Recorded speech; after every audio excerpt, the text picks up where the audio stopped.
বছরের শুরুতে সকাল থেকে ক্ষুদে শিক্ষার্থীদের পদচারণায় মুখর স্কুল প্রাঙ্গণ। নতুন বছর, নতুন শিক্ষাবর্ষ হওয়ায় আনন্দটাও ছিল বেশি। পূর্ণ পাঠ্য বইয়ের বদলে বছরের প্রথম দিনে স্কুলে এসে শিক্ষার্থীরা হাতে পেয়েছে নতুন বই।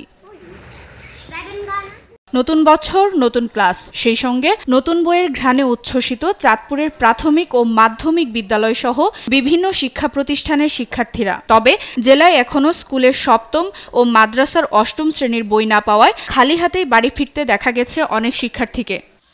ভিগো ওয়্যার গার্ড প্রয়োজন মতো বাঁকানো যায়, অধিক চাপেও ভাঙে না। ভিগো।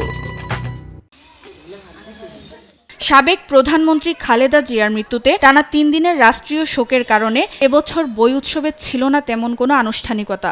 তবে বৃহস্পতিবার সকালে বছরের প্রথম দিনে নতুন বই হাতে পেয়ে আনন্দিত নড়াইল কালেক্টর স্কুলের শিক্ষার্থীরা। নতুন বই পেয়েছি, খুব ভালো লাগছে। বই পেয়েছি আমরা, এবং আমরা আজকে সারা দিনের মধ্যে আমাদের যতজন শিক্ষার্থী পাশ করা আছে তাদেরকে আমরা বই দিয়ে দিব। আমাদের নতুন বই দেওয়া হয়েছে নতুন বছরে, এগুলো নিতে আমরা স্কুলে এসেছি। আমার বই পেয়ে অনেক ভালো লাগছে। বইটা আমাদের জন্য একটা অতি মূল্যবান জিনিস, এটা আমাদের জীবনে বেড়ে ওঠার জন্য একটা নতুন ধাপ।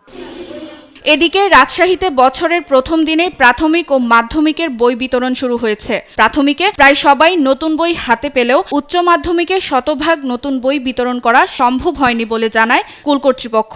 প্রাথমিক শাখার আমরা প্রায় শতভাগ বই পেয়ে গেছি এবং বাচ্চাদের হাতে তুলে দেওয়া হচ্ছে। শ্রেণী শিক্ষকের মাধ্যমে শ্রেণীতে তারা আছে বাচ্চারা, ষষ্ঠ শ্রেণীর এবং নবম শ্রেণীর বই আমরা পেয়েছি মোটামুটি শতভাগ প্রায়। এদিকে টাঙ্গাইল, সাভার ও সাতক্ষীরাতে বছরের শুরুতে শিক্ষার্থীদের হাতে নতুন বই তুলে দিয়েছে স্কুল কর্তৃপক্ষ। সরকারি নির্দেশনা মেনে শিক্ষার্থীদের হাতে বই তুলে দিতে পেরে উচ্ছ্বসিত শিক্ষকরাও।